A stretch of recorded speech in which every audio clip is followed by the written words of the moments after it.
So కానీ sir కర్ణుడికి శాపాలు అనేవి లేకుంటే ఆయన అంతటి వీరుడు లేరు అని అంటారు. సో ఆ శాపాలు ఎలా వచ్చాయి అసలు? కర్ణుడు విధి అది. ఒక రాక్షసుడిని ఎలా హీరోని చేస్తాం చెప్పు? ఒక రాక్షసుడు పూర్వజన్మలో రాక్షసుడు, వాడి బుద్ధి ఎప్పుడు కూడా సేమ్ ఉంటుంది. రాక్షస గుణాలు ఈ జన్మలో కూడా ఉంటాయి అన్నమాట. అందువల్ల చెడ్డోళ్ళు పెట్టే అట్రాక్ట్, నకారాత్మక శక్తికి అట్రాక్ట్ అవుతారు.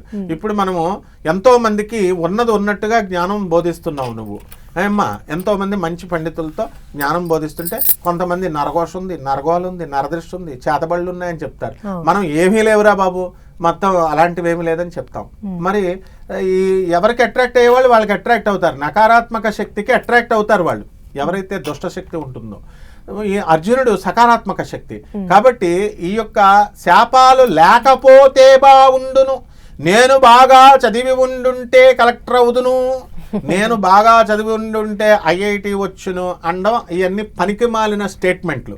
కాబట్టి ఈ కర్ణుడికి శాపాలని విధి రాసి ఉంది, రాక్షసుడికి ఎవరు హోదా ఇవ్వరు. కాబట్టి ఆ వాసనలను బట్టే వాడు బుద్ధి కర్మానుసారిని అన్నారు. పూర్వజన్మ బుద్ధులను బట్టే అతను కృష్ణుడు ఏం చేయలేదు, నువ్వు వెళ్ళు గో అని అనలా. ఇంకా కృష్ణుడు రక్షించాలని కమాన్ ఇటు వచ్చి ధర్మం వైపు ఉండవయా, అధర్మం వైపు వెళ్తామంటే వీళ్ళంతా నీ తమ్ముళ్ళు రా నాయన అన్న అని 1000 సార్లు 1,00,000 సార్లు ఆపర్చునిటీస్ ఇస్తాడు. ఆ బుద్ధిహీనుడు ఏం చేశాడు, బుద్ధి కర్మానుసారిని అంటారు కాబట్టి కర్మ వైపే లాగేస్తుంది కాబట్టి చెడ్డ కర్మ అటే వెళ్ళిపోయాడు, దుర్యోధనుడి వైపే. నెక్స్ట్ ఇక్కడ గొప్ప జోక్ ఏంటంటే కర్ణుడు ద్రౌపది యొక్క వస్త్రాన్ని వ్యవస్థరం చేసేయమని చెప్పేసి ఫస్ట్ ఐడియా ఇచ్చిందే కర్ణుడు, దుర్యోధనుడు కాదు. దుర్యోధనుడు కలి అవతారం, కలి ఎప్పుడు తప్పు చేయడు, కలి తన అసిస్టెంట్స్ తప్పులు చేస్తాడు. కృష్ణుడు ఎప్పుడూ తప్పు చేయడు, కృష్ణుడు తన అసిస్టెంట్స్ తప్పు చేస్తే రక్షిస్తాడు. వీడేమో తన అసిస్టెంట్స్ చేస్తే తప్పులు చేయిస్తాడు. దుర్యోధనుడు ఎక్కడైనా తప్పు చేస్తాడని చూపించు, ఎక్కడ వెళ్ళి బట్టలిప్పాడా, దుశ్శాసనుడి చేత చేయించాడు. కర్ణుడి చేత ఏమో నువ్వు ఆనుకోటే ఈనుకోటే అన్నాడు. కలికి మరి ఎందుకు వలన అంటే కలి కూడా బ్రహ్మని యొక్క పుత్రుడే కాబట్టి అతను కూడా తప్పులు చేయడం అనమాట. అందువలన ఇక్కడ ఏంటంటే శాపాలు ఎందువల్ల వచ్చినాయి అన్నావు నువ్వు. 1 by 1 మరి భూమి ఏం చేస్తాడంటే ఎన్టీ రామారావు గారి సినిమాలో చూపించాడు. ఇప్పుడు ఒక ఆవు, ఒక గోవు ఉంటుంది. మన వ్యాస పురాణంలో కూడా, వ్యాస భారతంలో కూడా ఉంటుంది.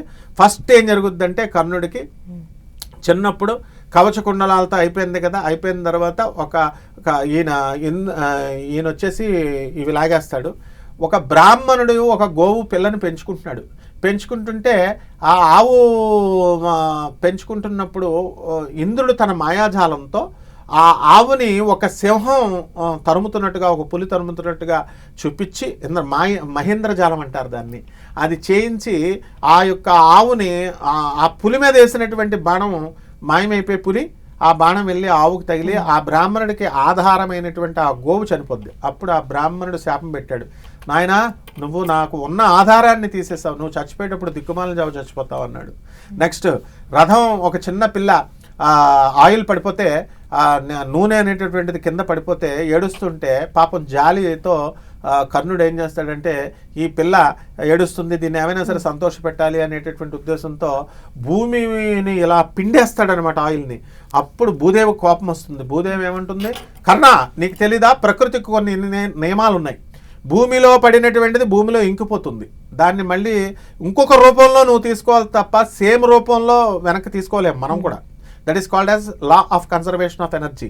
Energy can neither be created nor destroyed but can be transformed from one form to the other.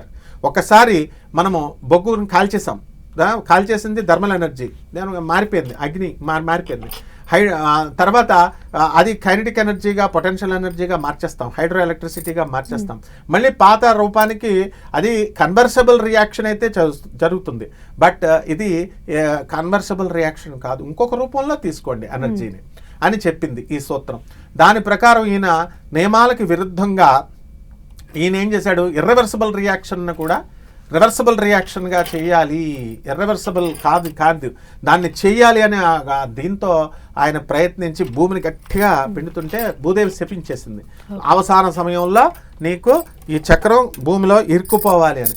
తర్వాత ఇక ఆఖరిగా అబద్ధం చెప్పి బ్రాహ్మడికి చదువు చెప్పనివ్వట్లేదు అంటే అబద్ధం చెప్పి వెళ్ళి పరశురాముడి దగ్గర నేర్చుకుంటాడు. ఆ పరశురాముడు క్యాస్ట్ ఫీలింగ్ పర్సన్, ఆయన బ్రాహ్మణులకు మాత్రమే నేర్పిస్తాను, నేను ఇంకా మిగతా విద్యలు అంటే అతని ఉద్దేశం ఏంటి, సాక్షాత్తు శ్రీమన్నారాయణమూర్తి అవతారమైనటువంటి పరశురాముడికే క్యాస్ట్ ఫీలింగ్ ఉంది అంటే సమాజంలో ఇలా ఉంటాయి. కాబట్టి అటువంటి టైంలో ఇతను అబద్ధం చెప్తే తప్పే ఉందిలే అని చెప్పేసి అబద్ధం నేర్చుకుంటే అది ఇంద్రుడు బయట పెట్టి ఇచ్చేస్తాడు. ఒక పురుగు రూపంలో వచ్చి అతని యొక్క రక్తాన్ని అంతటిని గురుసేవ చేసుకుంటున్నాడు తొడ మీద పెట్టి. అతన్ని ఆ రక్తం చూసి కర్ణ అబద్ధం చెప్పకు, నీలో ఒక బ్రాహ్మణ పుత్రుడు, బ్రాహ్మణ క్యాస్ట్ అనుకున్నాను, బ్రాహ్మణుడు అని, నువ్వు నీలో క్షత్రియ తేజస్సు కనబడుతుంది, ఎంత ధైర్యం ఎంత సహనం క్షత్రియులకే ఉంటుంది, కాబట్టి నువ్వు ఇది చేసావు, నిజం చెప్పు అంటే కాదండి అంటాడు. అప్పుడు అబద్ధం చెప్పి విద్య నేర్చుకున్నావు కదా, ఆ బ్రహ్మాస్త్రం మర్చిపోగాక. బ్రహ్మాస్త్రమే కాదు, బ్రహ్మ శీర్షాస్త్రం, బ్రహ్మాండ అస్త్రం, 3 అస్త్రాలు ఇచ్చాడు. ఆ అస్త్రాలన్నీ కూడా నీకు అవసాన దశల్లో ఉపయోగపడవు అని చెప్పిస్తాడు. అప్పుడు పాపం పరశురాముడిని శరణు వేడితే ఇలా జరిగింది అని అంటే, గురువుకి దయ ఉంటుంది కాబట్టి, విష్ణుమూర్తి అవతారం కాబట్టి కొన్ని ఆయుధాలు ఇచ్చి, ఓకే నీకు ఇవి రిప్లేస్మెంట్ కింద ఇస్తున్నాను, పెట్టిన శాపం వెనక్కి తీసుకోవడం కుదరదు నాయన, ఇవి పెట్టి నువ్వు ముందుకెళ్ళిపో అన్నాడు అనమాట. ఇవన్నీ శాపాలమ్మ. ఓకే.